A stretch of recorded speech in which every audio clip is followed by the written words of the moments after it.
My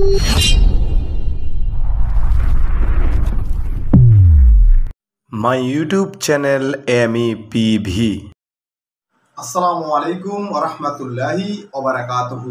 Ibrahim আলাইহি ওয়াসাল্লামের জীবনী এই বিষয়টা নিয়ে আজকের এই ভিডিওটা বানিয়েছি। ইনশাআল্লাহ এই ভিডিওটা আপনারা সকলে দেখবেন।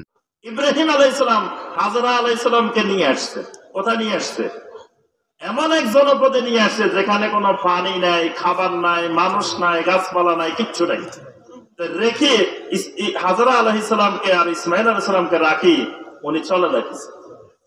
কোনো কথা নাই, বার্তা নাই, তোমাদেরকে রাখি আমি যাই, আল্লাহ হাফেজ, বিদায় দিয়ে চলে যেতেছে। এখন হাজরা আলাইহিস সালাম চিন্তা করে, কিরে কোন জায়গায় আনলো, কোন জায়গায় দিল, খাবার নাই, পানি নাই, কিচ্ছু নাই, আবার কোনো কথাবার্তাও নাই, চলে যায়।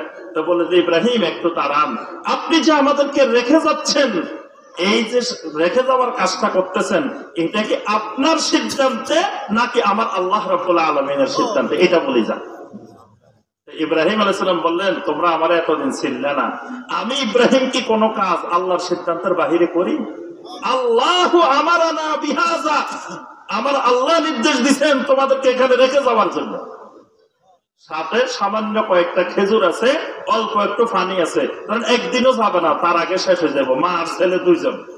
তখন হাজরা আলাইহিস সালাম বললেন, ঠিক আছে, আমার আল্লাহ যদি সিদ্ধান্ত দেন তা আপনি চলে যান, কোনো আপত্তি নেই।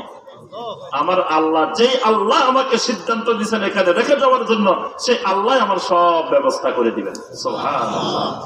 এই জন্য যে আল্লাহর উপরে ঈমান আনবো, যে আল্লাহর উপরে আমি তাওহীদ মেনে নিব, সেই আল্লাহ আমার ব্যবস্থা করবে। ছেলে থাকলেও করবো, না থাকলেও করবো। আল্লাহ রাব্বুল আলামিন যার হেফাজতের দায়িত্ব নেবেন, দুনিয়ার ছেলে মেয়ে কেউ লাগবে না। কি বলেন? এই জন্য আল্লাহর সাথে কাউকে সম্পৃক্ত করলে তাওহীদ নষ্ট হয়ে যাবে। ধন্যবাদ সবাইকে। আসসালামু আলাইকুম রহমতুল্লাহি ওয়া বারাকাতুহু।